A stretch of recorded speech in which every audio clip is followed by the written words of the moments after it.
Hello, and welcome to Nanoka Okare, the show where we take the hottest Japanese news from last week and serve it up to you, stone cold. I'm James, filling in this week for Michael, who's out of town taking his mom on a tour of a cheese factory. The Japanese government has announced that it is doing a full review on its policies on home sharing in the run-up to the 2020 Olympics. These new reforms are part of the Japan Revitalization Strategy 2015, an economic growth plan meant to raise the number of foreign tourists in Japan to 20 million annually. While home-sharing companies like Airbnb do currently operate in Japan, current hotel regulations forbid the lease of residential properties for less than a month without obtaining the correct government permits and approval. Just last year in 2014, a British man was arrested in Tokyo for renting out rooms in his private residence without having proper approval from the prefectural governor. Airbnb declared on its official blog that it is excited for the changes taking place and hopes that tourists will soon have many more options available to them for lodging.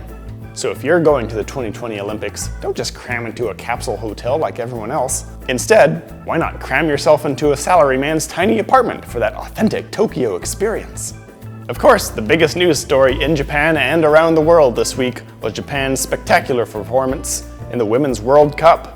Japan smashed through teams from the Netherlands and Australia before finally going toe-to-toe with England, winning once more when a terribly unfortunate kick from England knocked the ball into their own goal, giving Japan a 2-1 victory. This winning streak was not to last, however. In the final match of the World Cup, Japan went up against America, who utterly trounced them with a decisive 5-2 victory, most of which were scored in just the first 16 minutes. Still, for getting to the final game, Japan has a lot to be proud of for their phenomenal soccer team. Good game, Japan. Finally, in our top story tonight, the move that has sci-fi geeks, anime fans, and engineers on both sides of the Pacific worked up into a froth from excitement. Japan has accepted America's challenge of a giant robot duel.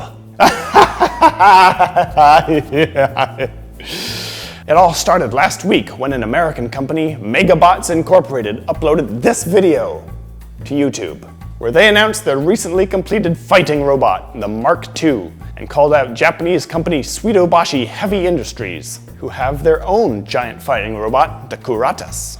In what was probably the greatest sentence ever spoken in human history, Megabots challenged Suidobashi to a giant robot fight, saying, "We have a giant robot, you have a giant robot, you know what needs to happen." This garnered some attention in the media, but Suidobashi stayed silent until Sunday, when they released this video.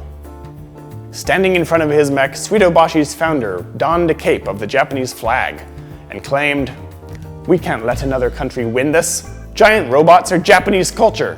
We accept." Which, come to think of it, is probably a tie for the greatest sentence ever spoken. However, Suidobashi did add a stipulation to their agreement, saying that when they finally did meet on the field of battle, it would be in melee combat. No guns. Despite both robots currently being equipped with massive amounts of guns, Suidobashi claimed that if they're going to win, quote, they want to punch them to scrap and knock them down to do it.